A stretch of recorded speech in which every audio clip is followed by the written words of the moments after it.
Bonsoir, bonsoir à tout le monde. Je vous salue au nom de Jésus-Christ. Nous allons prendre notre instant de parole.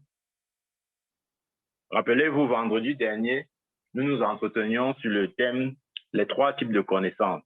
Vous vous rappelez? Et nous avons vu que le mot connaissance a trois niveaux de compréhension. Le premier niveau, c'est ginosko. Le deuxième niveau, c'est edo. Le troisième niveau, c'est epignosis. Amen. Je recommande, le premier niveau, c'est ginosko. Le deuxième niveau, c'est edo. Le troisième niveau, c'est epignosis. Amen. Amen, amen. C'est important de comprendre cette vérité-là. Et ce soir, nous allons aller à la suite de ce qui a été fait. Et nous avons pour thème, le thème de l'enseignement de ce soir est comment fonctionner dans epignosis. Je répète, comment fonctionner dans epignosis. Epignosis, c'est le troisième niveau de la connaissance, le niveau suprême de la connaissance. Ce n'est pas assez d'opérer dans le ginosko, non plus d'opérer dans le edo, mais c'est intéressant lorsque vous commencez à opérer dans l'epignosis. Et ce soir, nous allons voir comment fonctionner. Amen. Ce soir, nous allons voir comment fonctionner dans epignosis. C'est la volonté de Dieu pour nous que nous opérons dans ce niveau de connaissance. Amen. Je répète, c'est la volonté de Dieu pour nous que nous opérons dans ce niveau de connaissance. L'Église a longtemps traîné dans le ginosko. Les plus robustes ont opéré dans le edo, mais très peu opèrent dans l'epignosis. Et aujourd'hui, nous allons voir comment opérer dans l'epignosis. Déjà, l'apôtre Paul parle dans Colossiens 1, verset 9.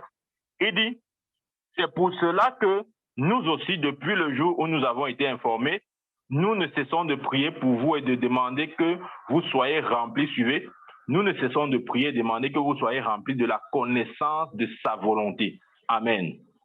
En toute sagesse et intelligence spirituelle. L'apôtre Paul priait pour l'église de Colosse afin que celle-ci soit remplie de la connaissance de sa volonté. Le mot grec utilisé là-bas, c'est l'epignosis. Donc la volonté de Dieu, c'est que nous soyons remplis de l'epignosis de sa volonté. Écoutez, quand vous fonctionnez dans l'epignosis, la volonté de Dieu n'est plus un mystère pour vous. Vous ne le questionnez pas parce que vous le comprenez. Vous ne le questionnez pas parce que vous le cernez dans les détails précis. Les gens ne comprennent pas. Les gens se disent que non, on ne peut pas comprendre Dieu. Qui vous a dit qu'on ne peut pas comprendre Dieu? Dans epignosis, vous allez comprendre Dieu. Mais si vous ne le comprendrez pas. Si vous êtes dans le edo, vous allez encore peiner à le comprendre. Mais dans l'epignosis, nous le connaissons. Amen.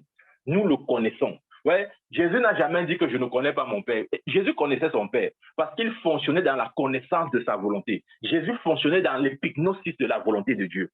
Et ce soir, au nom de Jésus, je déclare que vos yeux et votre entendement soient ouverts pour fonctionner dans l'epignosis de la volonté de Dieu. Amen. Amen, amen. Il y a trois types de connaissances. Le problème, c'est que, je le dis souvent, la Bible n'a pas été écrite en français. Donc, quand vous lisez la Bible, le réflexe de la lire en français. Allez lire la Bible dans les textes originels, c'est-à-dire l'hébreu pour l'Ancien Testament et le grec pour le Nouveau Testament. Votre compréhension sera certainement amplifiée. Je prends un exemple. Le mot amour, par exemple. Est-ce que vous savez que le mot amour a trois niveaux de signification? Dans le grec, ça signifie trois choses. Le mot amour, il y a le mot qu'on utilise pour dire amour. Le premier mot, c'est par exemple eros.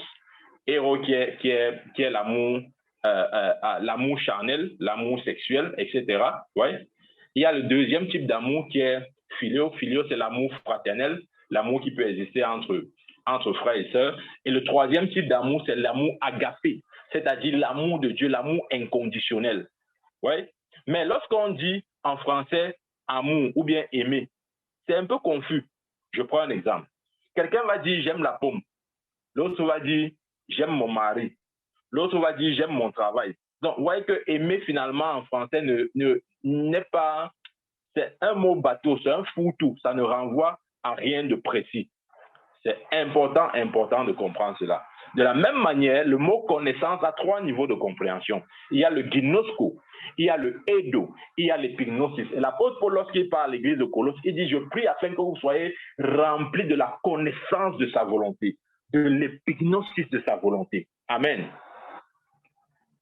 J'avais déjà expliqué ça, les différents types de connaissances, mais je vais revenir en donnant un exemple, un autre exemple. Vous savez, ce qui me plaît sur la parole de Dieu, c'est que plus tu la médites, plus l'Esprit de Dieu t'enseigne à dire autre chose. Plus tu la médites, plus tu as d'autres inspirations. Plus tu la médites, plus l'Esprit de Dieu amplifie ta compréhension. L'Esprit de Dieu te donne d'autres images. Amen. Alors, les 3 types de connaissances, comment est-ce qu'on peut les illustrer, les échelonner ou bien donner une explication terre à terre? OK? Il a dit le premier niveau, c'est le ginosko. Le ginosko, c'est la connaissance globale, la connaissance révélée, ce que Dieu vous dit. Ça, c'est le ginosko. Le edo, c'est la prise de conscience de cette connaissance-là. Ça, c'est le edo. Et l'épignosis, c'est le niveau de la communion, où vous faites comment il dit ça? Vous et l'objet de la connaissance, vous ne formez qu'un seul. Voyez? Vous êtes un, vous savez comment utiliser ce que vous savez comment interagir avec la connaissance, vous comprenez cette connaissance est en vous, vous êtes en elle. Ça, c'est l'épignosis. Et c'est là où vous devez opérer, c'est là où je dois opérer, c'est là où l'Église doit opérer. Aussi longtemps que vous n'êtes pas à ce niveau, Dieu va toujours être un mystère pour vous. Dieu va toujours être un mystère. C'est dommage, mais même pour des chrétiens, Dieu demeure un mystère. Ce n'est pas normal. Dieu ne doit pas être un mystère pour vous. Pourquoi? Parce que vous le connaissez. Dieu en Christ nous a donné la possibilité de le connaître. Pas dans le ginosko, pas dans le edo, mais dans l'épignosis. Mais aussi, comment pouvons-nous illustrer ces différents types de connaissances? Je vous donne un exemple. OK?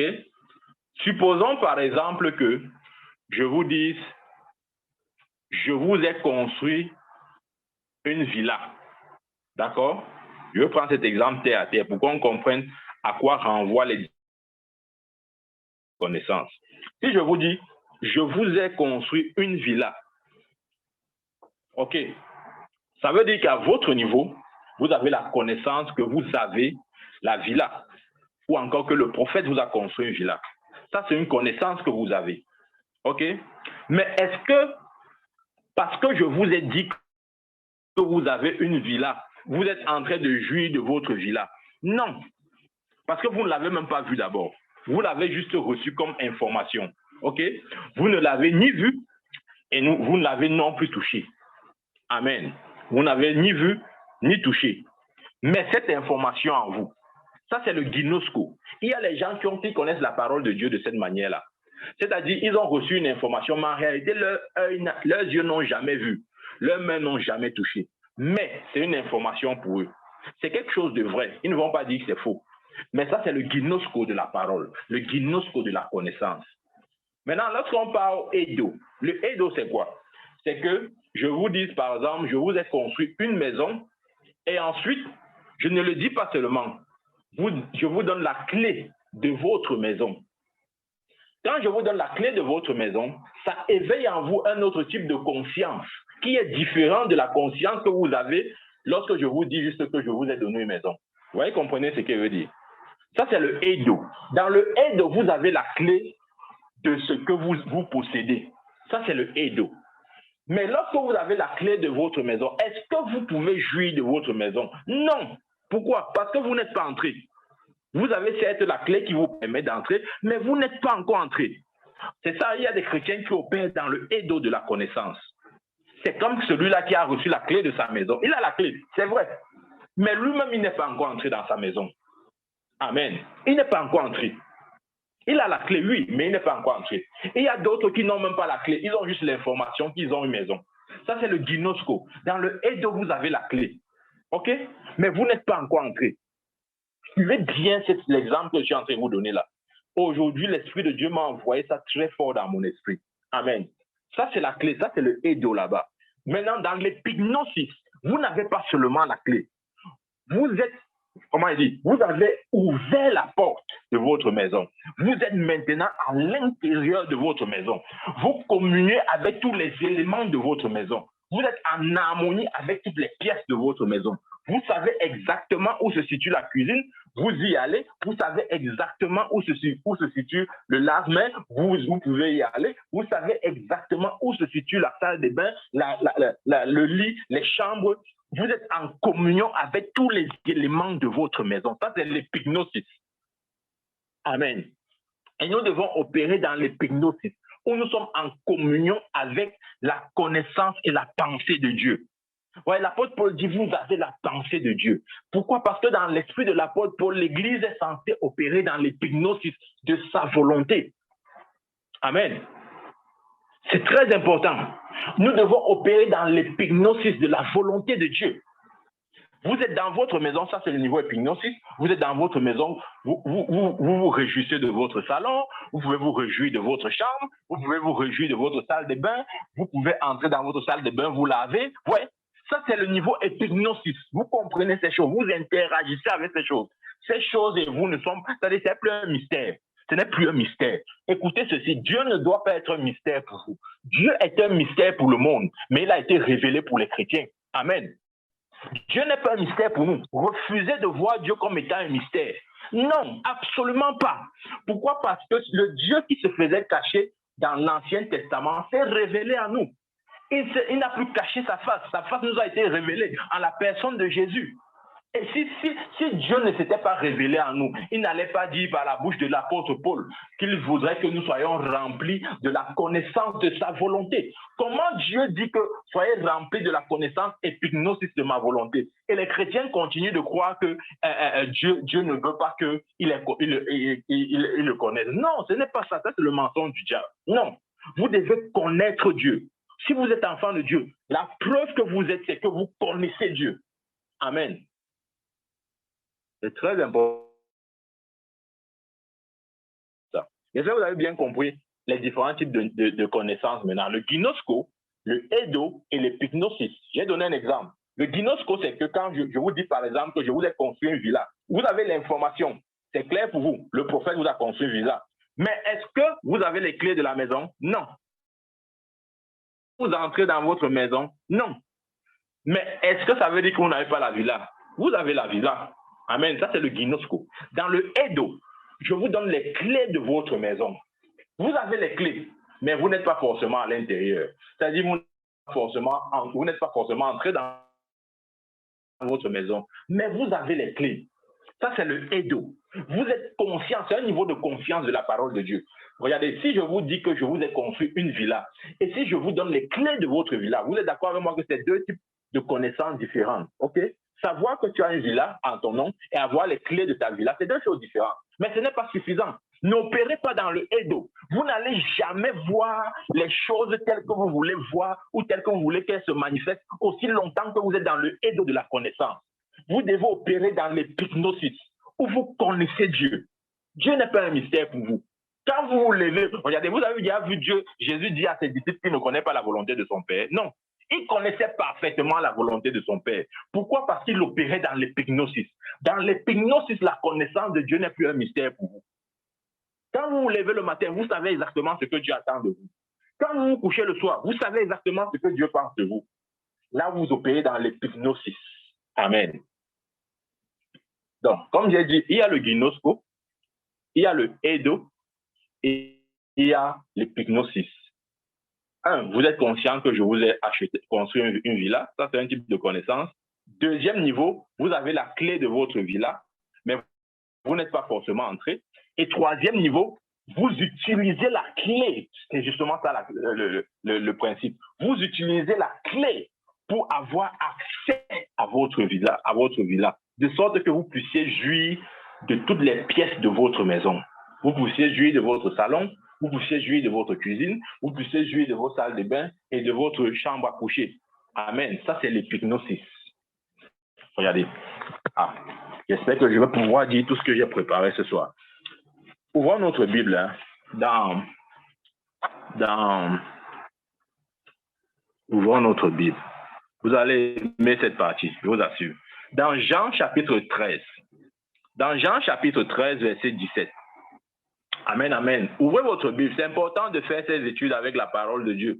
Ayez toujours la Bible à vos côtés. Ayez toujours un bloc-notes, un stylo. Amen.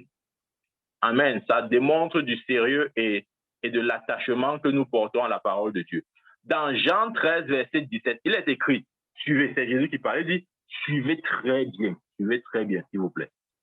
Maintenant que vous savez ces choses et que vous les avez apprises, suivez la suite du verset, vous serez heureux à condition d'agir en conséquence. Je recommence. Maintenant que vous savez ces choses et que vous les avez apprises, vous serez heureux à condition d'agir en conséquence. Si vous, je suis en train de lire là dans la version Parole vivante. J'aime très bien cette version. Je vous encourage à lire la Bible dans cette version, surtout le Nouveau Testament, dans la version Parole vivante. Amen. Il dit, c'est Jésus qui dit, maintenant que vous savez ces choses et que vous les comprenez, et que vous les avez comprises, vous serez heureux à condition d'agir en conséquence. Est-ce que vous savez que le mot grec utilisé ici, qui a été traduit par saver, est le mot edo? C'est ça ici. C'est edo qui revient dans le mot. Donc, je vais maintenant lire ça en mettant edo. La Bible dit, maintenant que vous avez edo ces choses-là, amen. Maintenant que vous avez edo, vous avez pris conscience de ces choses et que vous les avez comprises. Voyez, dans le edo, il y a une certaine, je vous ai expliqué, c'est la prise de conscience, c'est la compréhension de la parole de Dieu. Ça, c'est le edo. Vous êtes conscient, vous avez atteint un niveau de conscience. Mais ce niveau de conscience ne vous aidera pas. Vous ne serez pas heureux parce que vous avez compris la parole de Dieu. Non, ce n'est pas vrai. Détrompez-vous. Dans le edo, on comprend, mais on n'est pas heureux. On comprend, mais on n'est pas heureux. Voyez, si je vous donne la clé de votre maison, vous comprenez ce que ça veut dire. Mais vous n'êtes pas heureux parce que vous n'êtes pas en train de jouir de votre maison. Voyez? C'est pour ça que Jésus a dit, maintenant que vous savez ces choses, le mot grec utilisé là-bas, c'est edo. Maintenant que vous edo ces choses et que vous les avez comprises. Ouais? Dans le edo, il y a la compréhension. OK? Si je vous donne la clé de votre maison, votre compréhension à ce moment est claire. Ça veut simplement dire que la maison vous appartient. Vous avez cette compréhension. Mais est-ce que vous jouissez de votre maison? Non. Vous comprenez la nuance? C'est pourquoi Jésus dit, maintenant que vous savez ces choses et que vous les avez comprises, vous serez heureux. Ça, c'est le futur maintenant. C'est le futur là-bas. Vous serez heureux à condition d'agir en conséquence. Donc, Jésus était en train de dire, aussi longtemps que votre connaissance est au niveau edo, vous ne serez pas heureux. Même si vous avez compris. Beaucoup de gens comprennent la parole, mais ils ne sont pas heureux. Parce qu'ils n'ont pas compris que comprendre la parole n'est pas suffisant. Ce qui est suffisant, c'est comprendre et agir en conséquence. C'est ce que la suite du verset dit. Il dit maintenant que vous savez ces choses et que vous les avez apprises, vous serez heureux, c'est le futur, à condition d'agir en conséquence. Qu'est-ce qui nous introduit dans l'épignosis? C'est le fait d'agir la parole de Dieu. Là, comprendre, c'est le edo, mais agir, c'est l'épignosis. Vous ne comprendrez jamais Dieu jusqu'à ce que vous agissez sur sa parole. C'est ce que Jésus essaye de nous dire ici là. Dans le edo, vous avez la connaissance, oui. Vous avez la compréhension, oui. Mais vous ne pouvez pas agir dans le edo. C'est dans l'épignosis que vous agissez. Amen. Donc, jusqu'à ce que vous apprenez à agir sur la parole, vous êtes dans les problèmes. Vous avez juste le edo de la connaissance. Vous ne serez pas heureux. Oui, vous ne serez pas heureux. Pourquoi? Parce que le edo ne produit pas cet état de joie-là. C'est l'épignosis. Le edo vous donne une certaine conscience, oui. Le edo vous donne une certaine compréhension, oui. C'est vrai. Mais Jésus a dit, il est clair dans ses paroles. Maintenant que vous savez ces choses, maintenant que vous avez edo ces choses-là, et que vous les avez comprises, ça c'est le edo. Il continue en disant, vous serez heureux. Maintenant, être heureux, ce n'est plus seulement une histoire de comprendre la parole de Dieu, non. C'est une question d'agir. Ça, c'est l'épignosis. Ce qui vous introduit dans l'épignosis, ce n'est pas seulement la compréhension. c'est le fait d'agir sur la parole de Dieu. C'est ça qui vous introduit dans l'épignosis. Amen. C'est très important. J'espère que nous avons bien compris ça. Je vais vous donner encore un autre exemple pour que vous compreniez davantage. Oui. Écoutez ceci. Hein. Vous fonctionnez dans l'épignosis. Amen. En fait, l'épignosis, c'est la mise en pratique de votre Edo. Amen. Si vous ne mettez pas en pratique votre Edo, vous n'êtes pas dans l'épignosis. Je reprends. L'épignosis, c'est la mise en pratique du Edo. Si vous ne mettez pas en pratique ce que vous avez compris, vous n'êtes pas dans l'épignosis. Non, vous n'êtes pas. C'est la mise en pratique du Edo qui vous donne accès à l'épignosis. Amen. Aussi longtemps que vous ne mettez pas en pratique, en application, le Edo, vous n'êtes pas dans l'épignosis. Comprenons bien ça. L'épignosis est la mise en application du Edo. Pour être dans l'épignosis, vous devez d'abord avoir le Edo. OK. Mais le Edo en lui-même ne peut pas vous produire ce sentiment de joie parce que Jésus a dit quoi? Vous êtes heureux si vous savez ces choses et que vous êtes heureux. Il a dit quoi? Je préfère relire dans la version. Il a dit maintenant que vous savez ces choses et que vous les avez comprises, vous serez heureux à condition d'agir en conséquence. Amen. Donc l'épignosis, c'est la mise en pratique du Edo. Je veux maintenant dire ça simplement. Simplement. On a tous été à l'école, au moins l'école primaire, on a fait la classe du coup moins 1 par exemple, ou même du coup élémentaire 2. Vous savez, à l'école primaire, on nous disait ceci. Le périmètre d'une surface, d'une figure géométrique de nature rectangulaire, ok? Le périmètre, c'est quoi? C'est longueur plus largeur fois 2. Suivez bien, je suis en train d'expliquer les différentes notions de Edo, épignosis, génosio. Amen. On disait à l'école que le périmètre, c'est longueur plus largeur fois 2. Ça, c'est la théorie. Ça, c'est la formule. Ça, c'est la connaissance du principe. C'est sur ce principe-là que le calcul du périmètre d'une surface rectangulaire repose. Je veux dire autrement, ça, c'est le Edo de la connaissance. OK? Donc, celui qui dit, par exemple, que le périmètre d'une figure géométrique, c'est longueur plus largeur fois 2. Il est juste dans le Edo. Il a compris le principe. Il a compris la théorie. Il a compris. Mais il ne peut pas forcément avoir le périmètre de mon champ parce qu'il a la formule. Non. Sauf s'il passe à la mise en pratique. L'application numérique. S'il ne passe pas à l'application numérique, sa formule de périmètre égale longueur plus ne lui servira à rien. Amen.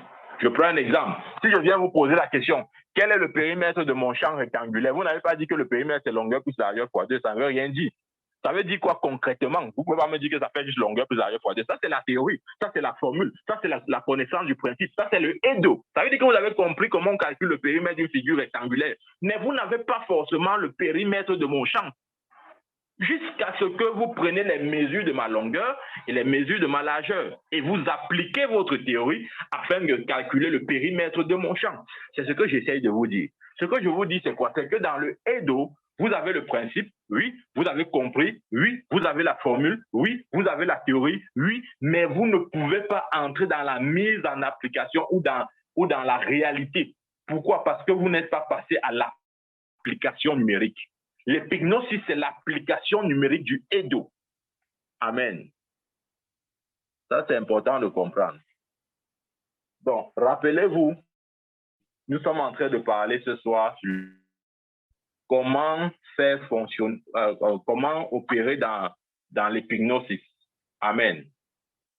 Comment opérer ou comment fonctionner dans l'épignosis. Nous avons bien compris les 3 niveaux de connaissance. Ginosko, Edo, épignosis. Amen. Et nous avons dit que l'épignosis est la mise en pratique du Edo. Je vais maintenant dire ça autrement. OK? Il y a plusieurs images qui viennent dans mon esprit pendant que je parle. Regardez. Il y a des gens qui ont la foi par rapport à un domaine, mais ils ne savent pas forcément comment appliquer leur foi, comment mettre à l'œuvre pour en application. Vous voyez? C'est ça le problème, c'est que si votre foi ne passe pas en application, la Bible dit que la foi sans œuvre est une foi morte.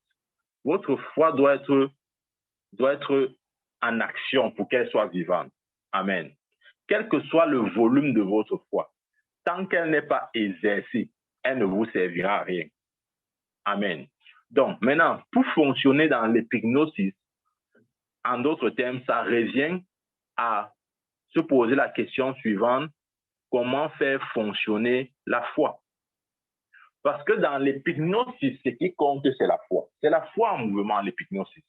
En d'autres termes, la connaissance épignosis, c'est la foi en mouvement, en action. C'est une autre façon d'expliquer. Amen. C'est la foi en action. La foi dans son mouvement, dans son activité. Vous comprenez ce qu'elle veut dire? Amen. Ça, c'est le niveau épignosis. Parce que pour connaître Dieu, ce n'est pas à la foi que nous le connaissons. La Bible dit que ce n'est pas à la foi que nous savons que Dieu a créé toutes choses, les choses visibles, invisibles, trône, dignité, autorité, etc. Ce n'est pas à la foi. OK? Nous connaissons. Comment vous savez que Jésus est le Fils de Dieu? Ce n'est pas à la foi que vous le savez. Ce n'est pas parce que vous avez déjà vu Jésus physiquement. Qui d'entre vous l'a vu déjà Jésus physiquement? Je doute fort qu'il y ait 2 ou 3 personnes. Mais nous tous ici, nous croyons que Jésus est le Fils de Dieu. Comment nous le savons? Ce n'est pas à la foi. Amen. Donc, la réalité de Jésus, Fils de Dieu, est réelle pour nous par la foi. Dans l'épignosis, c'est la foi en action.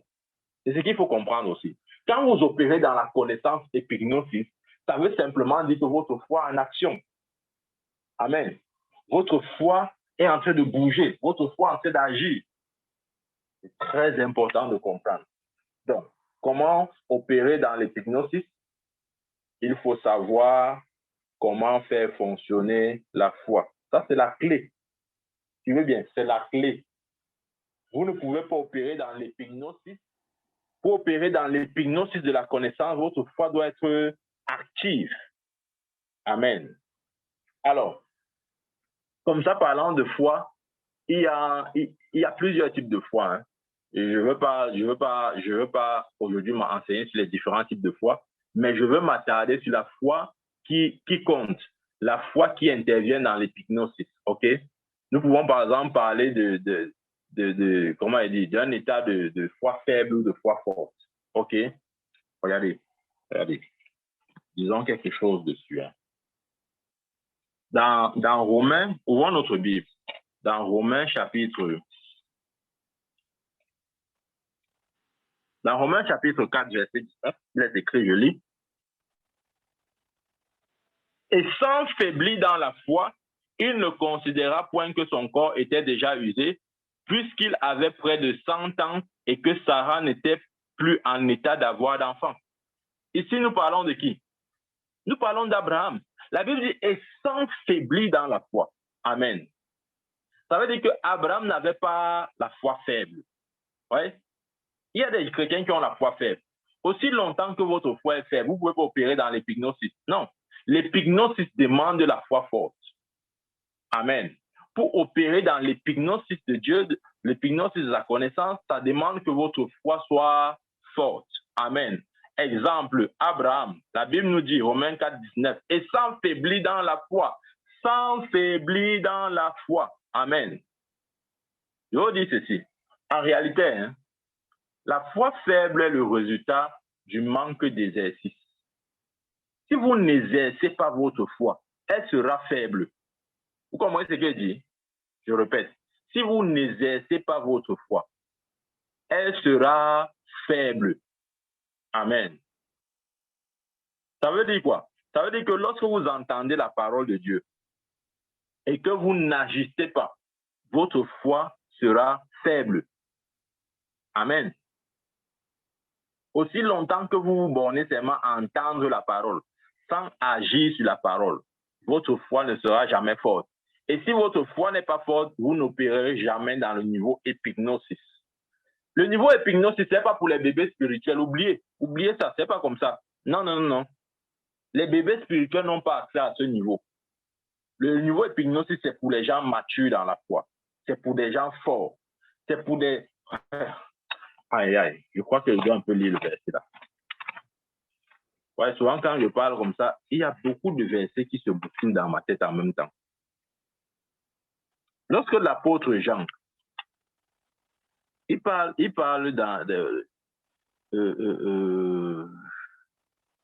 voilà, quand il écrit dans sa lettre, dans 1 Jean, il parle d'abord aux petits-enfants, où il dit, petits-enfants, n'ayez pas peur parce que vous avez vaincu le malin. Bon, bref, je crois que peut-être une autre fois, je vais bien préparer ça. Mais il envoie un message dans sa lettre dans 1 Jean. Il y a un message destiné aux petits-enfants, il y a un message destiné aux jeunes gens, et il y a un message destiné aux pères. OK? Ce sont les différentes classes dans les enfants, les différentes catégories d'enfants de Dieu, disons comme ça. Il y a les enfants de Dieu qui sont comme des petits-enfants. Ça veut dire quoi? Ça veut dire qu'ils ont toujours besoin d'être rassurés que leurs péchés sont pardonnés, etc. OK? Les petits-enfants ont besoin de ça. Ils ont besoin de se rassurer que leurs péchés sont pardonnés. Attendez.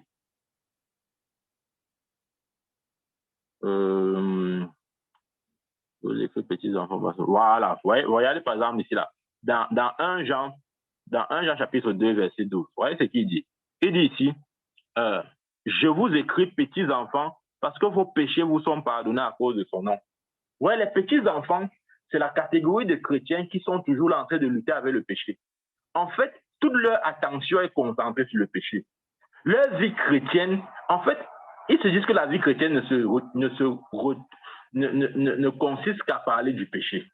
Ou la vie chrétienne ne tourne qu'autour du péché. À eux là, l'apôtre Jean écrit, il dit quoi? Je vous écris, petits enfants, dont sont les bébés spirituels. Je vous écris parce que vos péchés vous sont pardonnés à cause de son nom. Amen. Les petits enfants, c'est ça leur problème. Mais suivez, le verset suivant dit, je vous écris Père, parce que vous avez connu celui qui est dès le commencement. Ouais? Au Père, il ne dit pas que les péchés sont pardonnés, parce qu'ils ont traversé le niveau là, où les péchés. Je suis fatigué quand j'écoute les enfants de Dieu et les serviteurs de Dieu parler en longueur de journée du péché. Ça, c'est vraiment rabaisser l'évangile. L'évangile ne tourne pas autour du péché. Arrêtons ça. Nous avons déjà été délivrés du péché. Le péché est une affaire classée. Le péché a été jugé à la croix. C'est fini là-bas à la croix. Ça n'existe plus. Ça n'existe plus. Mais nous parlons du péché chaque jour comme si la foi chrétienne tournait autour du péché. C'est pourquoi l'apôtre Jean, lorsqu'il écrit ici dans son épître aux chrétiens, aux petits-enfants, il dit, je vous écris parce que vos péchés vous sont pardonnés à cause de son nom. Les petits-enfants, ils ont besoin de ça. Ils se disent toujours que ils sont dans le péché. Ils vont pécher. Péché, péché, péché, péché. Il faut les rassurer que leurs péchés sont pardonnés. Si vous êtes un petit enfant ce soir, je vous rassure que vos péchés sont pardonnés. Ne tournez plus autour du péché. Ne voyez pas le péché partout. Ne vous culpabilisez pas à temps et à contre-temps. Il y a plus que ça. Amen. Il dit, verset 12, je vous écris, petits enfants, parce que vos péchés vous sont pardonnés à cause de son nom. Verset 13, je vous écris, Père, parce que vous avez connu celui qui est dès le commencement. Oui. Lorsqu'il écrit au Père, il dit quoi? Les pères, ce sont les gens matures. Ça n'a rien à voir avec l'âge. Ne croyez pas que les pères ici, là, ça veut dire que les gens qui étaient dans l'église, les vieillards, les vieux pères de 70 ans. Ce n'est pas ce que ça veut dire. Les pères, ce sont les gens matures dans l'esprit. Lorsque vous êtes mature dans l'esprit, spirituellement parlant, vous êtes un père. Amen. Même si vous avez 10 ans, si vous êtes mature dans l'esprit, vous êtes un père. Il dit ici, verset 13, je suis dans 1 Jean 2, verset 13, je vous écris Père, parce que vous avez connu celui qui est dès le commencement. Ouais, les pères ont la connaissance de celui qui est dès le commencement. Ça, c'est l'épignosis. Les pères opèrent dans l'épignosis. Ils ne sont pas là en train de tourner autour du péché. Ils ne sont pas là en train de faire l'apologie du péché matin, midi, soir. Ils sont dans la pleine connaissance de celui qui est dès le commencement. Ils ont la connaissance épignosis de la volonté de Dieu. Je prie au nom de Jésus que ce soir, Dieu suscite les pères parmi vous. Amen. Nous sommes fatigués des petits-enfants. Je continue. Il continue en disant, je vous écris jeunes gens. Ouais? Je vous écris jeunes gens parce que vous avez vaincu le malin. Et vous, voilà. Je vous écris jeunes gens parce que vous avez vaincu le malin. Ouais? Les jeunes gens, ce sont les qui? Les jeunes gens, ce sont les gens qui sont conscients qu'ils ont vaincu le diable. Amen. Ils sont conscients de leur victoire sur le diable. En fait, aux jeunes gens, l'apôtre Paul veut les rassurer qu'ils ont la victoire sur le diable, pas seulement sur le péché. Les petits-enfants sont toujours là avec le péché, péché, péché. Les jeunes gens, aux jeunes gens, l'apôtre Jean parle différemment. Il ne dit pas que vos péchés sont pardonnés. Il dit vous avez vaincu le malin. Au nom de Jésus, je déclare, si vous êtes jeunes gens, je déclare que vous avez vaincu le malin. Soyez conscients de ça. Mais ce n'est pas assez. Ne soyez pas seulement jeunes gens. Soyez pères. Amen. Au Père, il a dit, je vous écris Père parce que vous avez connu celui qui est dès le commencement. Aux enfants, il dit, aux petits-enfants, il dit, je vous écris parce que vos péchés vous sont pardonnés à cause de son nom. Et aux jeunes gens, il dit, je vous écris parce que vous avez vaincu le malin. Amen. Donc, c'est important de comprendre ceci. Dieu veut susciter une génération de pères, des gens qui ont connu celui qui est dès le commencement. Amen, amen. Donc, j'étais en train de dire que pour opérer dans l'épignosis, vous devez connaître, vous devez pouvoir mettre en pratique ou en action votre foi. Parce que l'épignosis, en français facile, c'est la foi forte en action. Amen. Et ça, c'est votre responsabilité. Amen. C'est important, important, important. Donc, quoi que ce soit que vous sachiez de la parole de Dieu, aussi longtemps que vous n'agissez pas en conséquence, votre connaissance ne peut pas atteindre le niveau épignosis. Le niveau épignosis, je vous ai dit, c'est le eido en pratique. Que ce que vous avez compris de la parole, que ce que vous savez de la parole puisse être maintenant passé en application. Parce que lorsque le eido est en application, ça produit l'épignosis. Amen. Votre foi ne peut pas fonctionner aussi longtemps que vous êtes faible. Une foi faible ne fonctionne pas. J'aimerais que nous reconnaissions cela. Une foi faible ne peut fonctionner. Amen. Ok. Lisons Romains 4, verset 20. Il dit, et toujours parlant d'Abraham, verset 20 dit, il ne douta point par incrédulité à cause de la promesse de Dieu, mais il fut fortifié par la foi donnant gloire à Dieu. Waouh! Vous avez vu ça? Il ne douta point par incrédulité au sujet de la promesse de Dieu. Abraham n'a pas douté par incrédulité au sujet de la promesse de Dieu, mais il fut fortifié par la foi, donnant gloire à Dieu. Waouh! Donnant gloire à Dieu. Soulignez ça. Donnant gloire à Dieu. Abraham était fort dans la foi. Amen. Lorsque votre foi est faible, le doute va vous envahir. Amen. Lorsque votre foi est faible, vous allez chanceler. Amen. Comment guérit-on une foi faible? Oui. Quel est le remède d'une foi faible? Le remède d'une foi faible, c'est simple. Agir sur la parole de Dieu. Aussi simple que ça. Jusqu'à ce que vous agissez sur la parole de Dieu, votre foi va demeurer faible. Je vous donne un exemple. OK. Ouvrons un peu 1 Timothée, 1 Thessaloniciens par contre, je voulais dire. 1 Thessaloniciens, chapitre 5, verset 18. Grâce en toutes choses, car c'est votre égard la volonté de Dieu en Jésus-Christ. Suivez? Rendez grâce en toutes choses, car c'est à votre égard la volonté de Dieu en Jésus-Christ. Je vous ai dit, le remède d'une foi faible, c'est agir sur la parole.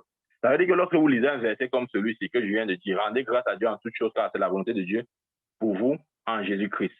Vous devez commencer à abonder en action de grâce, indépendamment de vos circonstances. Amen. Vous voyez, le problème des chrétiens sont conduits par ce qu'ils voient. C'est-à-dire que s'ils se lèvent là comme ça, et puis ils ont plein d'argent dans la poche, ils vont commencer à chanter les louanges de Dieu, chanter sans s'arrêter. Mais s'ils se lèvent et qu'il n'y a rien dans la poche, les murmures vont commencer. S'ils se lèvent et qu'il n'y a rien dans la poche, ils vont commencer à dire, oh Dieu, tu m'as oublié. Mais si Dieu met l'argent dans sa poche, ils vont chanter Dieu là, du jour là, jusqu'à se fatiguer. Amen. Ça, si vous êtes comme ça, vous opérez avec vos sens. Et aussi longtemps que vous opérez avec vos sens, Satan aura le dessus sur vous. Parce que Satan est le Dieu des sens. Il aime ça. Il aime les chrétiens qui opèrent selon ce qu'il voit. Amen. Nous ne marchons pas par la vue, nous ne marchons pas par les sens, mais nous marchons par la foi. Nous réalisons cela. Nous ne marchons ni par la vue, ni par les sens, mais nous marchons par la foi. Seule la foi plaît à l'Éternel. Dans Romains 8, verset 28, nous connaissons tous ce verset qui dit « Nous savons du reste que toute chose concourt au bien de ceux qui aiment Dieu, de ceux qui sont appelés selon son dessein. » Suivez bien ce que le verset se dit. Nous savons du reste que toute chose concourt au bien de ceux qui aiment Dieu. Soulignez, toute chose. Toute chose. Qu'est-ce que ça veut dire? Comprenons bien ce que Dieu essaye de nous dire ici, là. Ça veut dire qu'en tant qu'enfant de Dieu, il n'y a aucun désavantage pour vous. Aucun désavantage. Il n'y a aucune situation désavantageuse pour vous. Pourquoi? Parce que Dieu dit que toute chose concourt au bien de ceux qui aiment Dieu. C'est pourquoi 1 Thessaloniciens 5:18 dit que quoi? Rendez grâce à Dieu en toutes choses. Parce que quoi? Parce que toute chose concourt au bien de ceux qui aiment Dieu. Rendez grâce à Dieu en toutes choses. Pourquoi? Parce que Romains 8:28, parce que toute chose concourt au bien de ceux qui aiment Dieu. Nous devons reconnaître la vérité de la parole de Dieu. Soit la parole de Dieu est vraie, soit c'est nous qui sommes vrais. Amen. Choisissons. Donc, Dieu dit ici que toute chose concourt au bien de ceux qui aiment Dieu. J'aimerais vous dire ceci. Il n'y a aucune situation désavantageuse pour vous. Aucun désavantage n'est votre portion. Absolument. Même ce que vous regardez souvent et vous dites non, la situation ne joue pas à mon avantage. Qui vous a dit ça? Vous ne savez pas le Dieu que vous servez. Le Dieu que vous servez est celui qui peut changer toute situation désavantageuse en votre avantage. Il peut changer tout ce que les hommes ont planifié en mal, en bien. Je vais vous donner un exemple. Vous connaissez Joseph. Joseph dans la Bible, le fils de Jacob. Regardez, la Bible dit que Jacob a eu 12 fils. Et Joseph était l'avant-dernier. Après Joseph, il y avait Benjamin. Mais Dieu avait choisi Joseph parmi ses 11 frères. Et d'ailleurs, il avait vu une vision de son avenir. Il avait vu la lune et le soleil se prosterner, signifiant son père et sa mère, et les 11 étoiles, c'est-à-dire ses 11 frères. Quand il a partagé sa vision, la haine a commencé. Ses frères ont commencé à lui porter envie et même commencé à lui haïr. Que donc tu veux dire que nous, tes grands frères là, on va venir se prosterner devant toi, le petit frère. Vraiment, tu es un petit imbu, un petit orgueilleux comme ça là. D'ailleurs, on va même d'abord te vendre. Ils ont porté leur frère, leur petit frère. Je me demande quel cœur ces gars avaient. Même pas le grand frère. C'est-à-dire que tous les grands frères se sont acharnés sur le petit frère. Ils ont vendu Joseph comme une marchandise. La Bible dit, j'aime ce verset, nous savons du reste que toute chose concourt au bien de ceux qui aiment Dieu. Ils croyaient par la nuit Joseph, mais ils ont poussé Joseph dans sa destinée. Je déclare dans l'onction du Saint-Esprit, quel que soit ce que les hommes vont vous faire, ils vont penser vous nuire, mais ils vont vous pousser dans votre destinée. Ils vont penser vous bloquer, mais ils vont vous relâcher dans votre destinée. Ils vont penser vous retenir, mais en réalité, ça sera le plan de Dieu pour que vous parveniez là où Dieu vous attend. Si Joseph n'avait pas été vendu, il n'allait jamais quitter à côté de son père. Il aimait trop son père. Son père l'aimait trop. D'ailleurs, son père avait confectionné une tunique pour lui. Il avait une tunique spéciale, multiples couleurs. Amen. Spécialement conçue pour Joseph. Le père n'a donné ça uniquement à Joseph. Donc, l'attraction et l'amour qu'il y avait entre le père et le fils était tel que deux mêmes personnes ne pouvaient se séparer de l'autre. Mais il a fallu que ses frères viennent intervenir dans sa destinée. En croyant poser, ou disons, en croyant faire du mal à Joseph. Ils ont poussé Joseph dans sa destinée. C'est comme ça que Joseph s'est retrouvé et quelques années après, il est devenu la deuxième personnalité la plus importante de l'Égypte. Parce que la Bible dit, nous savons du reste que toute chose concourt au bien de ceux qui aiment Dieu, qui sont appelés selon son dessein. C'est pourquoi il dit dans 1 Thessaloniciens 5:18, rendez grâce à Dieu en toutes choses. Je vous assure, c'est parce que je n'ai pas le temps de donner mon témoignage personnel. Dieu, le Dieu que je sais, ce qu'il a fait dans ma vie. Vous n'allez, si je vous dis ce qu'il a fait dans ma vie, vous n'allez pas croire. Amen. Là où les hommes croyaient que j'étais fini, là où les hommes croyaient que je ne pouvais pas avancer, là où les hommes croyaient que j'étais bloqué, Dieu a ouvert un chemin grand devant moi. Il a ouvert un chemin semblable à celui de la mer Rouge. Amen. Rappelez-vous, lorsque Israël s'est retrouvé devant la mer Rouge, ils avaient devant eux la mer Rouge, derrière eux l'armée de Pharaon. Ils ne savaient où aller. Mais le Dieu Tout-Puissant, El Shaddai, Adonai s'est levé.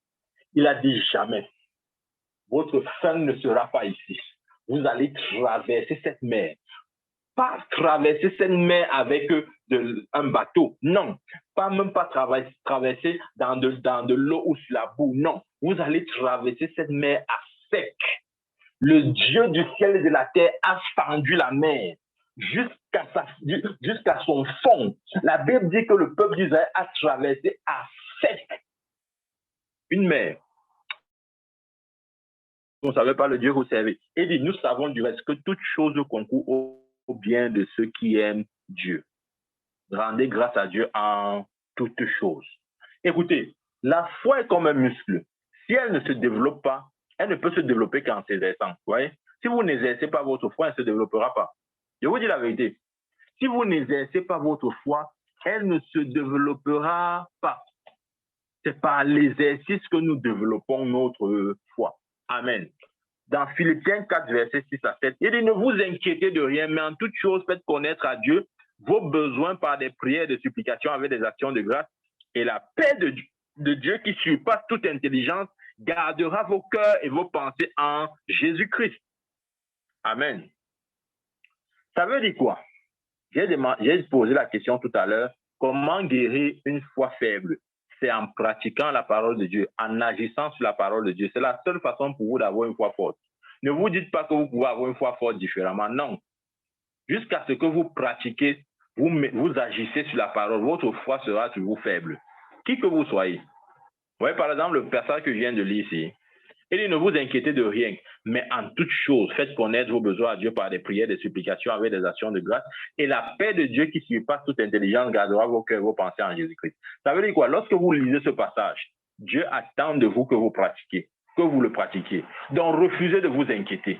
Refusez de vous inquiéter. Jésus a dit dans Matthieu 6, qui parmi vous peut augmenter le nombre de ses jours par ses inquiétudes? Les inquiétudes ne produisent rien. Je ne sais pas si vous avez remarqué, mais plus vous vous inquiétez, moins les choses avancent dans votre vie. Faites ce constat. Plus vous vous inquiétez sur quoi que ce soit, moins les choses avancent. Et vous avez même l'impression que la chose devient de plus en plus difficile au fur et à mesure que vous vous inquiétez. Parce que Dieu n'a pas prévu que vous vous inquiétez. Amen. Refusez de vous inquiéter. Au lieu de vous inquiéter, faites connaître vos besoins à l'Éternel. Amen. Faites connaître vos besoins et recevez la paix. Amen. C'est mieux d'agir comme ça que de se mettre à s'inquiéter. Oh Dieu, je vais faire comment? Oh Dieu, mon lendemain est comment? Mon avenir est comment? Aussi longtemps que vous n'opérez pas dans la sérénité. La Bible dit quoi? C'est dans le calme et la sérénité que sera votre force. C'est dans le calme et la sérénité que sera votre force. La force ne vient pas par l'agitation. La force vient par le calme et la sérénité. C'est pourquoi il dit, ne vous inquiétez de rien, mais en toute chose, faites connaître vos besoins à Dieu par des prières et des supplications avec des actions de grâce. Et la paix de Dieu, qui surpasse tout entendement, gardera vos cœurs et vos pensées en Jésus-Christ. Recevez la paix lorsque vous faites connaître vos besoins à l'Éternel. Au lieu de vous inquiéter, dites au Seigneur vos besoins. Parlez au Seigneur de vos besoins et recevez sa paix. Amen. Amen, amen. C'est important. Nous devons être des pratiquants de la parole. Jacques dit quoi? Jacques dit, ne vous bornez pas à écouter la parole, mais mettez-la en pratique. Toute parole qui n'est pas appliquée ou n'est pas mise en pratique ne sert à rien. Absolument à rien. Je vous ai donné un exemple. Si vous connaissez la formule du périmètre d'un rectangle, ça ne vous donne pas le périmètre de toutes les figures du moins, je vais dire quoi, si vous avez juste la formule, vous pouvez pas définir le périmètre de mon champ parce que vous avez la formule. Si vous n'avez pas les mesures exactes de mon champ, votre formule ne vous servira à rien. Amen. Vous avez besoin de connaître les mesures exactes de mon champ pour appliquer votre formule. Sinon, votre formule en elle-même ne sert à rien. Donc, jusqu'à ce que votre foi soit mise en application, elle ne produira aucun résultat. Amen. Elle ne produira aucun résultat, quel que soit le volume de votre foi. Si elle n'est pas mise en application, elle ne produira aucun résultat. Nous devons être des pratiquants de la parole. Dieu attend que nous pratiquions la parole, que nous ne nous bornons pas seulement à l'écouter. Le problème, c'est que les enfants de Dieu se bornent à l'écouter, nous écoutons, nous nous saturons de cette parole, mais nous refusons de pratiquer. Nous refusons d'agir sur la parole. C'est pourquoi notre foi a un problème. Malgré les tonnes de versets que nous avons en tête, notre foi a un problème. Oui, ce n'est pas seulement de réciter toute la Bible. Hein. Vous pouvez réciter toute la Bible, mais si vous n'apprenez pas à mettre votre foi en action, vous êtes dans les problèmes. Vous êtes dans les problèmes. Récitez autant que vous voulez. Ce qui est efficace, c'est la foi en action. C'est agir sur la parole qui donne le résultat. Ce n'est pas juste la connaissance, ce n'est pas juste le fait d'avoir compris. OK? Le fait d'avoir compris ne donne pas le résultat escompté. Vous allez vous rappeler nous rappelons les paroles de Jésus. Il a dit, maintenant que vous savez ces choses et que vous les avez comprises, vous serez heureux à condition d'agir en conséquence. Donc, savoir quelque chose ou avoir compris quelque chose ne fera pas de vous quelqu'un de heureux jusqu'à ce que vous agissez en conséquence. Voilà, c'est ce qu'il faut comprendre. Dans Marc chapitre 11, verset 24, il est écrit, Marc chapitre 11, verset 24, je vais lire. Il dit, c'est pourquoi je vous dis, tout ce que vous demandez en priant, croyez que vous l'avez reçu et vous le verrez s'accomplir. Tout ce que vous avez demandé en priant, croyez que vous avez reçu et vous le verrez s'accomplir. Amen. En d'autres termes, croyez que vous êtes exaucé au moment où vous avez prié. Les chrétiens ne comprennent pas ça. Un chrétien prie, il finit de prier, il prie, il finit. Après, on lui pose la question, tu as été exaucé? Il dit, en tout cas, j'ai parlé à Dieu. Si votre réponse à la fin de votre prière, c'est j'ai parlé à Dieu, sachez que vous n'avez pas été exaucé. Amen. Vous comprenez ce qu'il veut dire? Jésus a dit quoi ici? Relisons. Dans Marc 11, verset 24, il dit ceci, suivez bien. C'est pourquoi je vous dis, tout ce que vous demanderez en priant, croyez que vous l'avez reçu. Pas que vous recevrez, vous l'avez reçu. C'est le passé composé. Vous l'avez reçu et vous le verrez s'accomplir. Ouais? Tout ce que vous demandez en priant, croyez que vous l'avez reçu. Donc, le moment où vous demandez, où vous priez, croyez que c'est à ce moment-là que Dieu vous a donné. Si vous ne croyez pas que c'est à ce moment que vous avez été exaucé, je veux dire quoi? Si Dieu ne vous a pas exaucé à ce moment, il ne va pas vous exaucer demain. Non, Dieu vous exauce au moment où vous priez. Maintenant, il faut faire la différence entre l'exaucement et la matérialisation. Les chrétiens ne comprennent pas ça. Ils se disent qu'ils sont exaucés quand leurs yeux voient. Non, nous ne sommes pas exaucés quand nos yeux voient. Nous sommes exaucés quand Dieu dit oui à notre requête, même si nos yeux n'ont pas encore vu. Donc, nous devons avoir la foi pour reconnaître que Dieu a dit oui à notre requête. C'est ça l'exaucement. L'exaucement, c'est le oui de Dieu sur notre requête. L'exaucement, ce n'est pas « Ok, je veux voir d'abord de mes yeux ». Et c'est ce que les chrétiens ne comprennent pas. C'est pourquoi quand quelqu'un finit de prier, on lui demande « Tu as été exaucé ?» Il dit « Ah, je ne sais pas, moi, il priait seulement. C'est Dieu qui sait s'il m'a exaucé. » Ouais? Quand un chrétien parle comme ça, il faut comprendre que c'est chose sur lui. Lui-même, il ne comprend pas encore comment ces choses fonctionnent. Amen. Ouais? Il dit ici, c'est pourquoi je vous dis, tout ce que vous demanderez en priant, et que vous l'avez reçu, c'est le passé composé, croyez que vous l'avez reçu, et vous le verrez s'accomplir. Voir de ses yeux, c'est une question future, mais l'exaucement, c'est une question présente. Quand vous priez votre Père, croyez qu'à ce moment-là, comme vous avez prié, à ce moment-là, votre exaucement est venu. Maintenant, le fait de la manifestation physique, c'est après, c'est le futur. Très important. Amen. En réalité, je veux vous dire, si vous croyez vraiment que vous avez été exaucé, vous allez commencer à abonder en action de grâce. Quelqu'un qui prie et qui reconnaît que Dieu l'a exaucé. Je vous donne la preuve. La preuve d'une telle personne, ce n'est pas qu'il va vivre dans le doute ou l'incrédulité. La preuve, c'est quoi? C'est qu'il va abonder en action de grâce. Amen. Il va abonder en action de grâce. Le problème, c'est que beaucoup de personnes, même après la prière, continuent à vivre dans le désespoir. Même après avoir prié. En fait, c'est la preuve qu'ils n'ont rien reçu. En fait, ils le font parce que leur esprit ne leur atteste pas qu'ils ont reçu quelque chose. C'est pourquoi, même après avoir prié, ils sont toujours dans le désespoir. Ils sont toujours dans comment je dis, dans la crainte, dans la peur. Amen. Parce que leur esprit ne leur atteste pas qu'ils ont été exaucés. Et leur esprit ne leur atteste pas leur exaucement parce qu'en priant, ils ne croyaient même pas. Ils ne croyaient même pas. Ils ont juste prié parce que, bon, la Bible dit qu'il faut prier, prions. La Bible dit qu'il faut prier, prions. Ce n'est pas ça. Ce n'est pas que la Bible dit qu'il faut prier, prions. Ce n'est pas comme ça que ça fonctionne. Amen. Donc, c'est important de comprendre ça. Lorsque vous exercez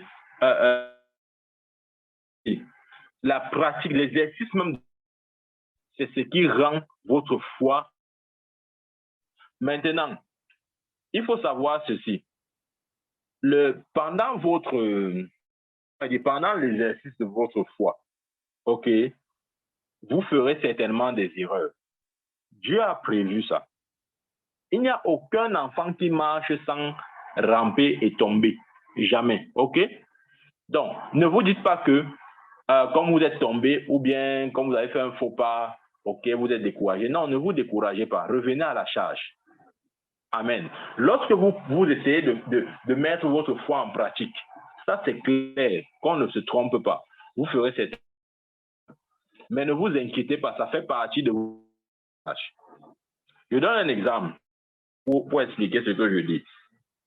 Peut-être vous voulez gagner des âmes à Christ, ok? Et gagner des âmes à Christ, c'est-à-dire évangéliser. Vous pouvez vous retrouver peut-être dans un bus et puis il y a des gens à côté de vous. Et voilà peut-être une occasion d'évangéliser. Et puis, vous avez peut-être honte, vous êtes timide et finalement, vous arrivez même sans avoir parlé de Christ à une personne. Non, c'est pas ce que Dieu veut. Ok? C'est pas ce que Dieu veut. Mais si ça s'est produit comme ça, ne vous découragez pas. Prochainement, saisissez l'occasion. Amen. Saisissez l'occasion. Je vais vous donner un secret que vous ne savez pas. Une des façons de sauver votre foi, c'est d'évangéliser. Notez ce que je viens de dire.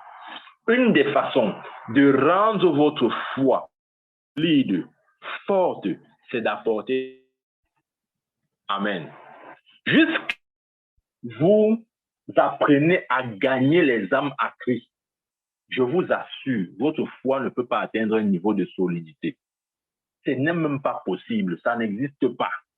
Voilà pourquoi il y a ce qu'on appelle la grande commission. Quand Jésus a dit, allez par tout le monde, prêchez la bonne nouvelle à toutes les nations et que les hommes se répandent, se convertissent, etc., etc. C'est important. Une des choses solides qui enracinent et qui solidifient votre foi, c'est l'annonce de l'évangile. Vous devez prêcher l'évangile. Je vous donne là une des clés. Une des clés. Une des choses qui va rendre votre foi forte. Écoutez, dans Épignosis, il s'agit de la foi forte. Vous n'êtes pas dans Épignosis avec la foi faible. La foi faible n'a pas accès à ce niveau. Dans Épignosis, c'est la foi forte. C'est la foi forte en application. La foi forte en exercice. Amen. Et une des clés pour rendre votre foi forte, c'est évangéliser. Amen. Ça, c'est important. L'évangélisation est une clé fondamentale de la consolidation de votre foi. Maintenant, je dis ceci. Il y a une différence entre une foi volumineuse et une foi robuste. OK? Il y a une différence entre une foi volumineuse ou une foi résistante. Il y a des chrétiens qui ont la foi volumineuse, mais cette foi volumineuse n'est pas résistante ou encore n'est pas solide. Vous pouvez avoir une foi volumineuse, mais elle manque de solidité. Elle est molle. Elle est volumineuse, mais elle est molle. Qui comprend ce que j'essaie de dire? Oui. Et beaucoup de chrétiens ont ce genre de foi-là. En fait, ils ont une foi volumineuse parce que ils appliquent simplement le principe de Romains 10, 17, qui dit la foi vient de ce que l'on entend et ce que l'on entend vient de la parole de Dieu. Ça, c'est comme ça que la foi vient. Mais la foi ne se solidifie pas juste parce qu'on a entendu, non. La foi se solidifie parce qu'on a pratiqué, parce qu'on a agi dessus. Ouais, on cite souvent ce passage de Romains, mais on ne comprend pas bien. Il dit, la foi vient de ce que l'on entend, et ce que l'on entend vient de la parole de Dieu. Donc, la façon pour vous d'avoir de votre foi, ce n'est pas la parole de Dieu. Quand vous écoutez la parole de Dieu, votre foi prend le volume, mais ne prend pas forcément la résistance. Comprenez bien. Ça prend le volume, mais pas la résistance. Pas la solidité, non, juste le volume. OK? Voilà, il faut bien comprendre ça. Romains 10, verset 17. Or, la foi vient de ce que l'on entend, et ce que l'on entend vient de la parole de Dieu. Quand vous écoutez la parole de Dieu, votre foi prend du volume. Oui, je ne dis pas non. Mais la résistance, la solidité vient de la mise en pratique, vient du fait que vous agissez sur la parole. C'est ça qui donne la résistance à votre foi. Amen. Donc, quand un chrétien a une foi volumineuse, il est encore dans le gymnosco de la connaissance. Oui, il a le gymnosco. Ça, c'est le gymnosco. Sa foi est volumineuse parce que, bon, il reçoit un certain nombre d'informations. Mais cette information même, il n'est même pas suffisamment conscient. Il n'est même pas encore dans le Edo. Il se bat encore dans le gymnosco. Ou s'il a trop fait, il est dans le Edo. Et il s'arrête là. Il ne peut pas être dans l'épignosis. Pourquoi? Parce que dans l'épignosis demande une foi résistante. L'épignosis demande une foi solide. Amen. Je prie au nom de Jésus que vous n'ayez pas seulement une foi volumineuse, mais que vous ayez aussi une foi résistante. Lorsque je parle de la foi résistante, je parle de la foi forte. Amen. Je parle de la foi forte. Amen. Amen. Je parle de la foi forte. Que votre foi ne soit pas seulement volumineuse parce que vous écoutez les enseignements, mais qu'elle soit résistante parce que vous passez en application, vous pratiquez. Amen. Parce que vous exercez votre foi. Amen. C'est l'exercice de la foi qui donne la résistance à celle-ci. L'écoute de la foi donne le volume, mais l'exercice de la foi donne la résistance. Et beaucoup de chrétiens écoutent juste. Oui, il faut écouter. Oui, c'est vrai. Mais en plus d'écouter, il faut voir maintenant pratiquement comment la mettre en application. Parce que c'est la foi en application qui produit la résistance. Amen. Revenons dans Romains chapitre 4. Romains chapitre 4, verset 19 à 20. Il est écrit. Et sans faiblir dans la foi, il ne considéra pas que son corps était déjà usé puisqu'il avait près de 100 ans et que Sarah n'était plus en état d'avoir d'enfant. Il ne douta point par l'incrédulité au sujet de la promesse de Dieu, mais fut fortifié par la foi, donnant gloire à Dieu. Waouh! Vous suivez ça?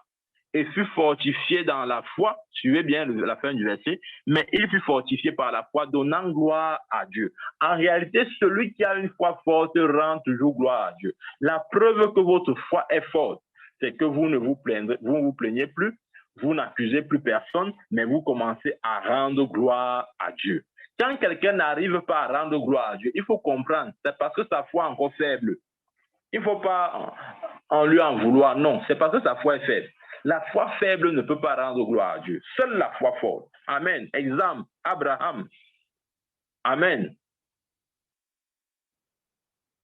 Regardez, des fois on a du mal à croire en Dieu parce que justement notre foi est faible.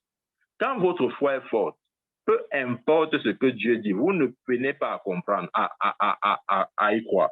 Vous le croyez naturellement. Quel que soit ce qu'il dit, vous le croyez. Amen. Pourquoi? Parce que vous avez une foi forte. Est-ce que vous savez que même Dieu lui-même, c'est-à-dire Dieu le Tout-Puissant, il opère sur ce même principe. Dieu a créé toutes choses par sa foi. Reconnaissons ceci. Dieu Tout-Puissant là a créé toutes choses comment? Par sa foi. Il a dû utiliser sa foi pour créer toutes choses. Les choses visibles comme invisibles. Amen. Donc, si Dieu a créé toutes choses par sa foi, nous pouvons donc faire pareil.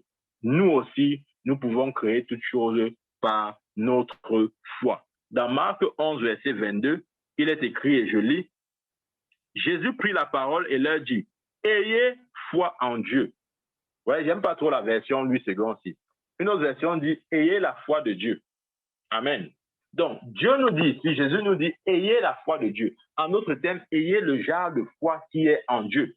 Ayez la foi que Dieu a. Amen. Nous devons avoir la foi que Dieu a. C'est une foi forte. C'est une foi qui voit en manifestation tout ce qu'elle déclare. Amen. Ça, c'est important. Important. Je vais vous donner un autre passage. Nous connaissons bien l'histoire du figuier que le Seigneur avait maudit.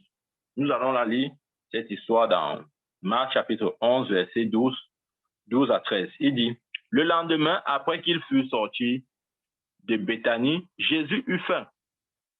Apercevant de loin un figuier qui avait des feuilles, il alla voir s'il trouverait quelque et s'en étant approché, il ne trouva que des feuilles, car ce sont des figues. Amen. Verset 14, prenant la parole, il lui dit, que jamais personne ne mange de ton fruit. Et les disciples l'entendirent. Amen. Et les disciples l'entendirent. Amen. Ouais. Jésus est arrivé quelque part, il avait faim, il a vu un figuier s'être approché. Il n'a vu aucun fruit. Il a dit que jamais personne plus ne mange ton fruit. Là, c'était l'expression de sa foi. C'est sa foi qui parlait. Amen. C'est sa foi qui parlait. Lorsque Jésus l'a dit, visiblement, l'arbre n'avait rien, il n'y avait eu aucun changement manifeste. Mais cette parole avait commencé à agir depuis les racines de l'arbre. Rappelez-vous, les racines sont sous la terre, donc ne sont pas visibles. Jésus, lorsqu'il a prononcé ces paroles-là, l'arbre a été maudit à partir de ses racines. De sorte que 24 heures plus tard, quand ils sont repassés par le même chemin, ils ont réalisé qu'effectivement, l'arbre était complètement sec, selon la parole que Jésus avait prononcée.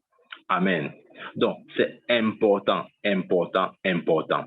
La foi, c'est quoi? Quelqu'un pouvait dire, ah, Jésus a parlé là, on n'a même pas vu comment ça a séché. Qui t'a dit que ça n'a pas séché? Ça a séché à partir des racines. Les racines sont couvertes par la terre.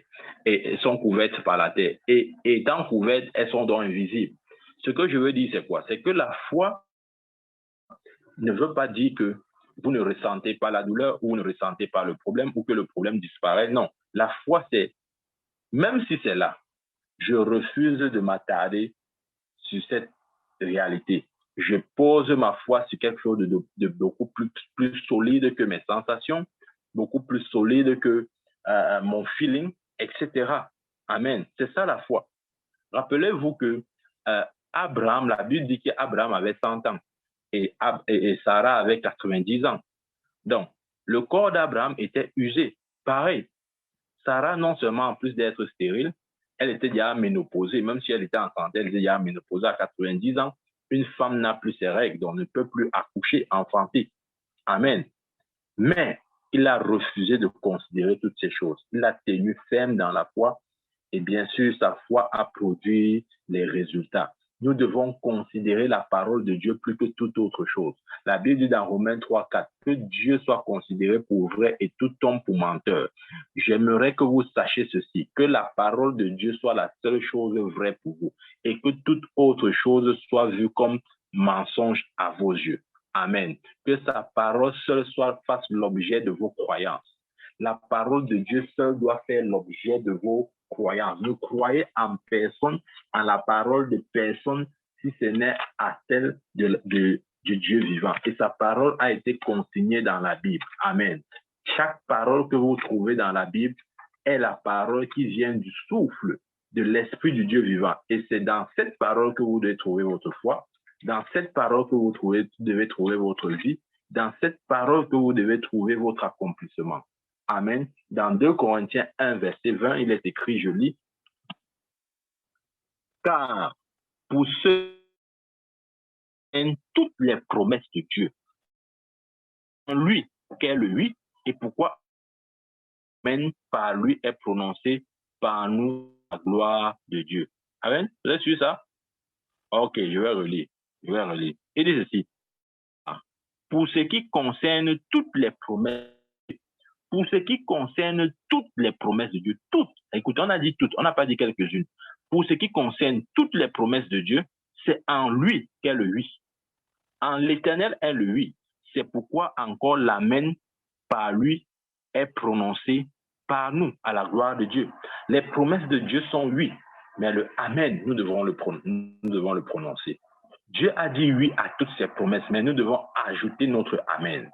Nous devons ajouter notre amen, notre accord, notre foi, notre agreement à la parole de Dieu. Amen. Ça, c'est important. Et mon conseil, confessez constamment la parole de Dieu. C'est une des façons de vous introduire dans l'épignosis. Vous devez confesser constamment la parole de Dieu jusqu'à ce que vous soyez saturé d'elle. Confessez la parole de Dieu jusqu'à ce que vous soyez saturé d'elle. Vous devez être saturé de la parole de Dieu. Écoutez, la Bible dit dans Ecclésiaste chapitre 11, verset 3, il dit, quand les nuages sont pleins de pluie, ils la répandent sur la terre. Oui? Ça veut dire que pour que la pluie descende, c'est simple, il faut saturer les nuages. Quand les nuages sont saturés de vapeur, à force, à un niveau de saturation, la pluie est obligée de descendre. C'est obligé de redescendre. Amen. Saturez votre vie de la parole de Dieu. Confessez la parole de Dieu. Proclamez la parole de Dieu. Encore et encore. À un moment donné, vous allez voir la moisson.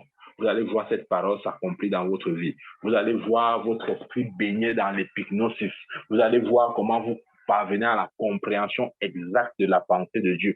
Vous allez voir comment la pensée de Dieu ne sera plus étrangère pour vous. Vous allez la connaître, vous allez la percevoir, vous allez interagir avec elle. La connaissance de Dieu sera votre portion.